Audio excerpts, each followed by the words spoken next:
Deadline 10 June, mission Singapore, তাই ঈদের আনন্দ বাদ দিয়ে অনুশীলনে ব্যস্ত সময় হামজা সমিতদের। প্রিমিয়ার লিগ চ্যাম্পিয়ন হয়েও এএফসি চ্যালেঞ্জ কাপে মোহামেডান আউট, শর্ত পূরণ করে আবাহনী ইন। স্প্যানিশ ফুটবলে উঠছে বার্সেলোনা, লা লিগায় অসাধারণ মৌসুম শেষে সেরার মুকুট রাফিনিয়া ইয়ামালদের মাথায়।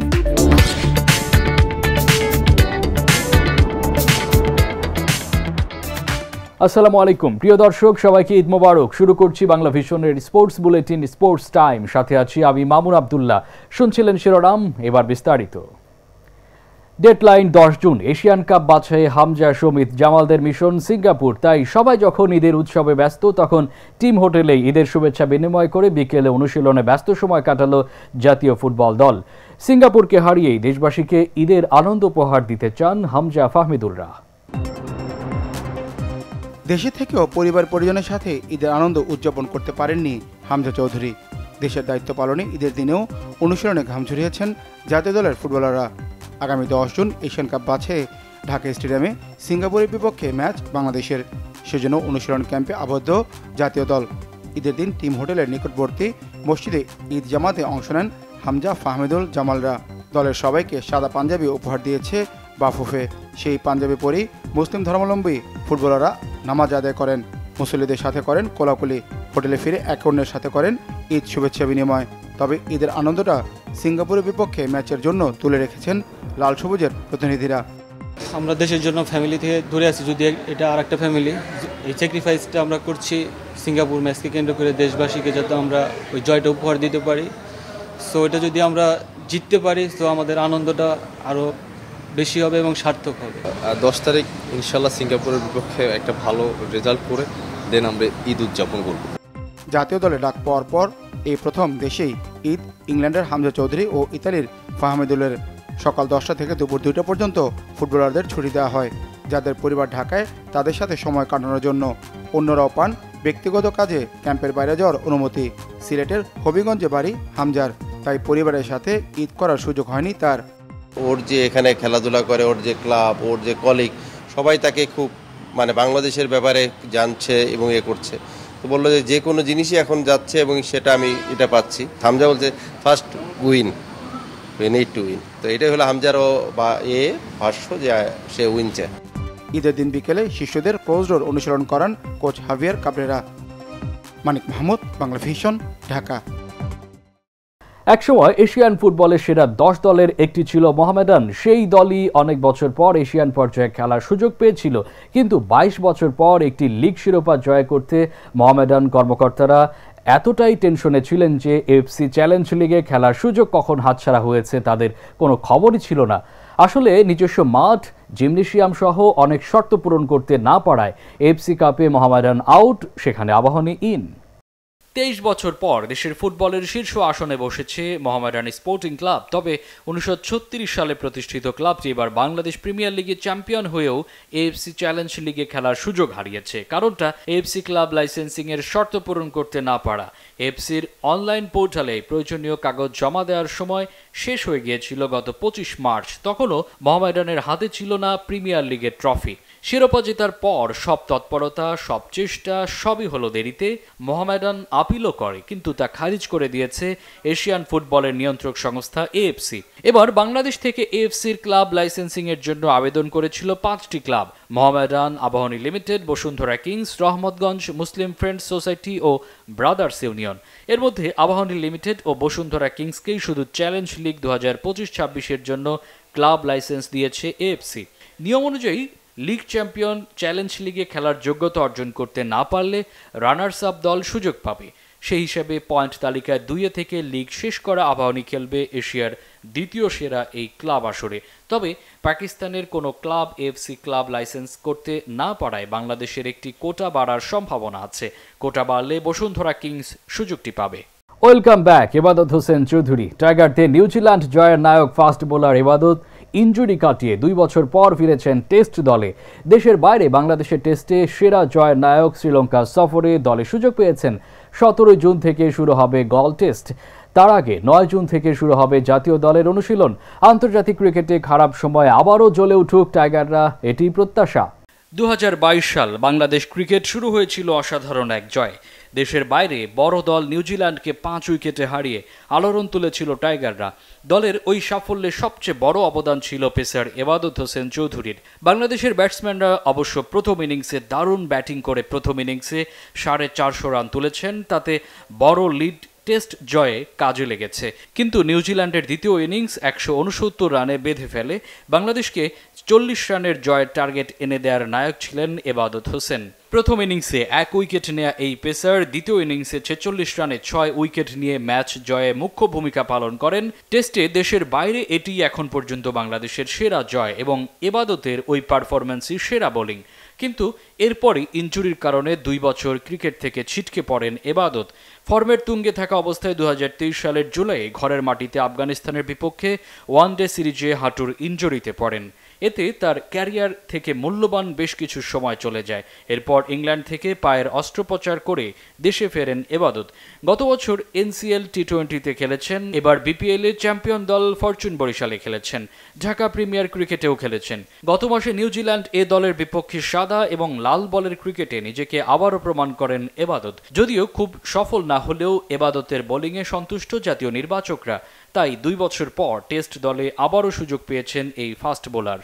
স্প্যানিশ ফুটবলে জয় জয়কার বার্সেলোনার চ্যাম্পিয়ন্স লিগে সেমিফাইনাল থেকে বিদায় নিলেও ঘরোয়া আসরে লা লিগা সহ ট্রেবল জিতে উঠছে স্প্যানিশ জায়ান্টরা।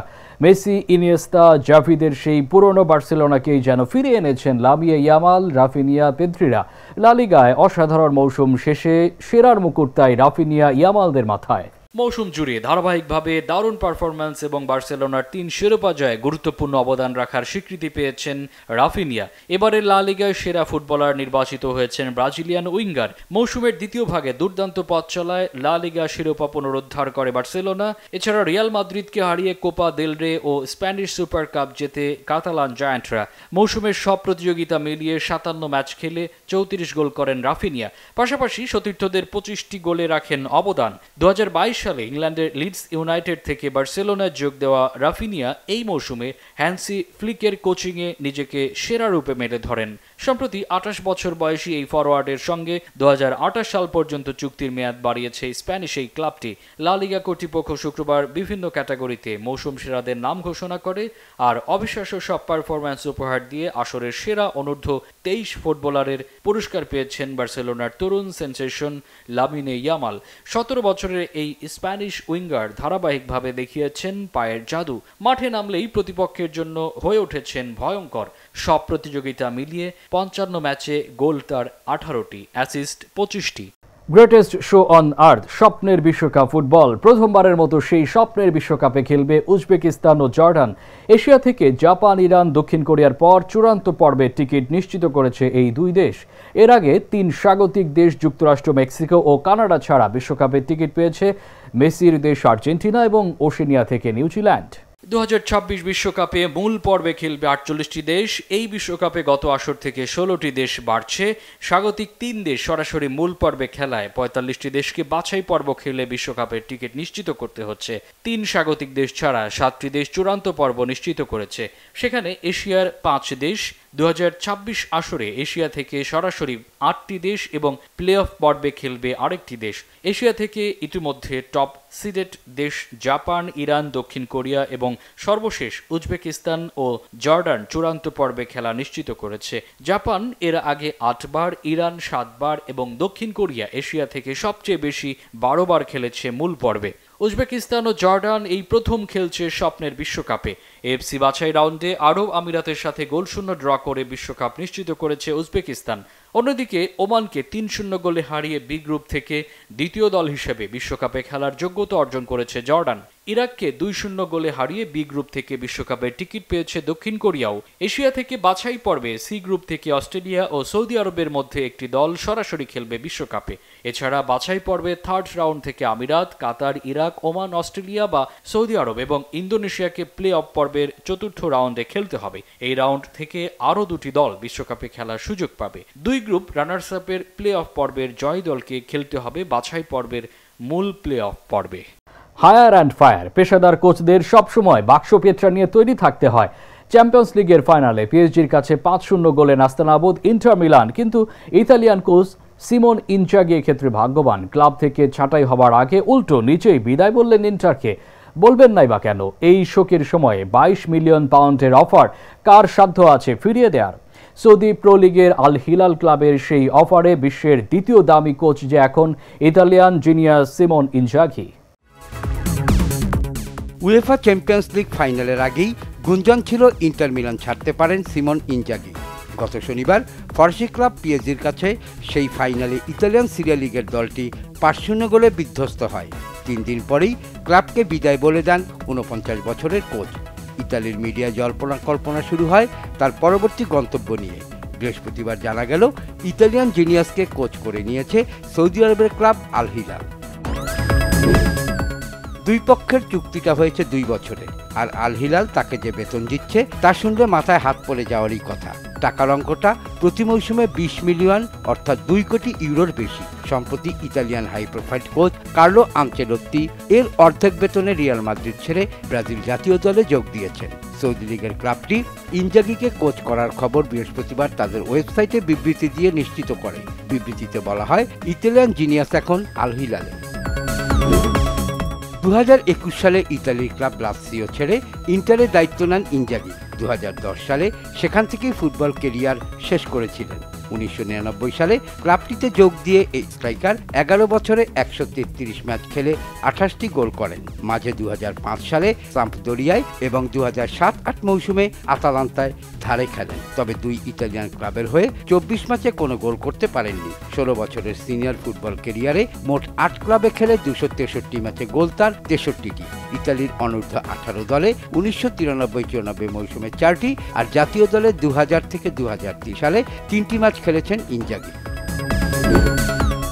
2016 সালে লাৎসিওতে কোচিং ক্যারিয়ার শুরু এই ইতালিয়ানের। সেখানে 5 মৌসুম কাটিয়ে 2021 সালে ইন্টারের দায়িত্ব নেন। ইতালির শীর্ষস্থানীয় ক্লাবটিতে সাফল্যের সঙ্গে 4 মৌসুম পার করেন। এ সময়ে দলটিকে 1টি সিরিয়া লিগ, 2টি ইতালিয়ান কাপ ও 3টি ইতালিয়ান সুপার কাপ জেতানোর পাশাপাশি 2বার চ্যাম্পিয়ন্স লিগের ফাইনালে তোলেন। 2023 সালে ম্যানচেস্টার সিটির কাছে চ্যাম্পিয়ন্স লিগের শিরোপা হারানো ইন্টার তার অধীনে সিরিয়ায় গত মৌসুমে শিরোপা জিতে এবার রানার্স আপ হয়েছে।